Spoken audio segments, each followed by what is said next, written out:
Well, just how equipped are companies to deal with sexual harassment in the workplace? Research by Columinate shows local firms need to improve their policies and procedures. Findings show that around 39% of men and 22% of women kept quiet about the issue.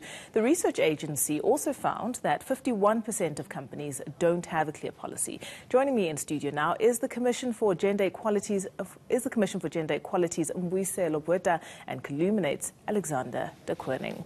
Welcome, gentlemen. Thank you. Alexander, I'm going to start with you since the research does come from Columinate. What prompted the research? Well, to be perfectly honest, it was more of a PR exercise, and it was the beginning of Women's Month. Yes. And we thought we wanted to do something that would have an impact. And there was a lot of fun ideas we had floating around, some quirky ideas, and we thought, you know, if we're going to do something, let's rather do something that'll make an impact. Let's rather research something that we can cast a light on, perhaps do something about, and so we chose sexual harassment. Mbuyise, I want to know from you, most companies, or at least more than just under 50% of companies, have got a policy or a clear policy on sexual harassment. The general consensus is that these things tend to live on, be written down on paper, but they're not living documents. Why is this happening? Why are companies not more proactive? Well, for many reasons, Rafida. One of them is that for their reputation. Okay. Because, they would want to protect their name.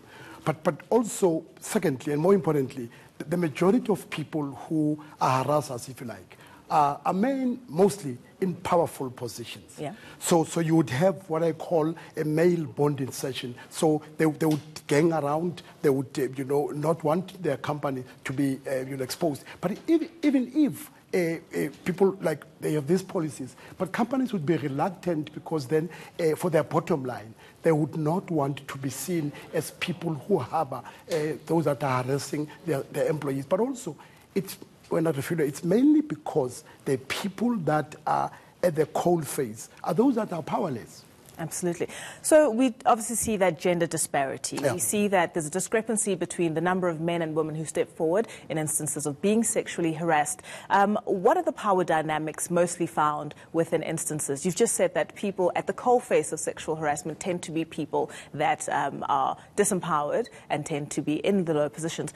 What did your research show in terms of the gender dynamics in terms of... Interestingly enough, the bulk of the harassment was either from a peer or a subordinate in the case of men, whereas from a woman's perspective, it was either a peer or a superior. I can't really comment on that dynamic specifically, but what is interesting for me is the fact that it isn't reported. The fact that men keep quiet for fear of not... What comes in the way? Because it's not your boss, it's not your superior, it's a peer. In fact, even sometimes a subordinate, as you've mentioned. What would possibly stand in the way, as some of us... Well, I think the men report or don't report it because they fear they won't be believed. And I think a mocking may very well ensue in some instances.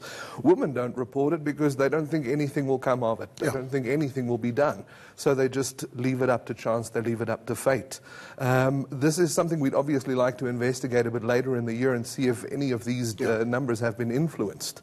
But that's currently where it stands. Yeah, but we're not men would not mostly report because also if you do, it's an antithesis of what it means to be a man. Absolutely. Because then you must appreciate when that is done to you. That, I mean, the culture of silence is because of how this society has constructed men. So, well, I mean, obviously with the advent not just of the Me Too movement, but a very popular term and an apt term of toxic masculinity, absolutely. Right? So how then do men define themselves? How do they define their relationships with women? And what happens to a person who is now experiencing these things but does not speak up because you're scared of being bullied or being mocked or not presenting as that hyper-masculine person? You die silently, but also you go back to your cocoon. I mean, I think your performance at work, because you're the man who is constantly harassed. I mean, and you know that chances of, like you said, which I agree, chances of you being believed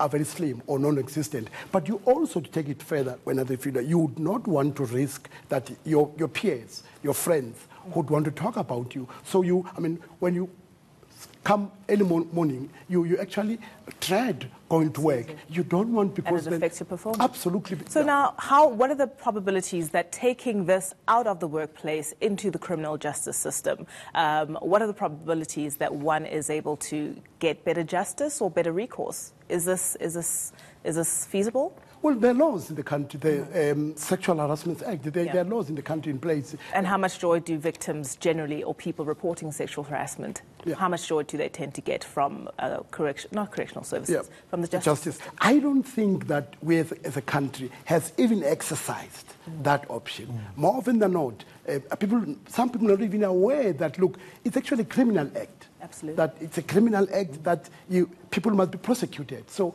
when I feel a lot of people would not even go that route, because we tend to think that, like you said, we should agree that, look, what's the point? Why do I talk about it? Because nothing will happen. So we encourage and then perpetuate this culture of silence.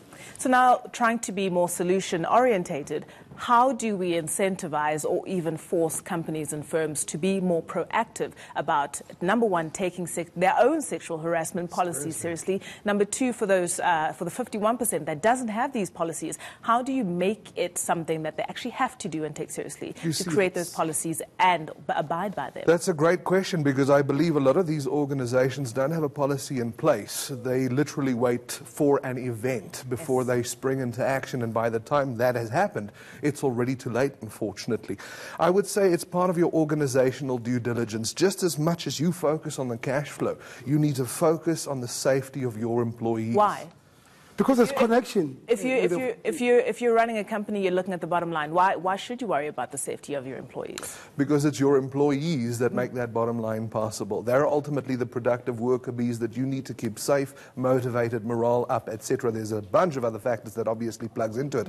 But if you create that toxic environment, that unsafe environment, you're going to notice higher leaves of absences. You're going to note a higher churn rate in your staff. And obviously your bottom line is going to suffer at the end of the day. Now, I admit it's a bit callous to take human safety and sexual harassment and equate it to a number, but unfortunately that's how the business world works. So if that's what motivates employers, then that's the language we may have to speak. Very much so. Legally speaking, what recourse is there in terms of prodding companies and firms in being more proactive? In fact, what does a proactive sexual harassment look like in terms of prevention rather than a Band-Aid solution? But I think the pro-action is that companies inviting organizations like ours, the Commission for Gender Equality, come and assist us. Because as he says, which I agree fully, that there is a direct bearing into not reporting or not having sexual harassment policy, in that, it's going to ultimately impact on your bottom line. So when it's important for us this morning to say that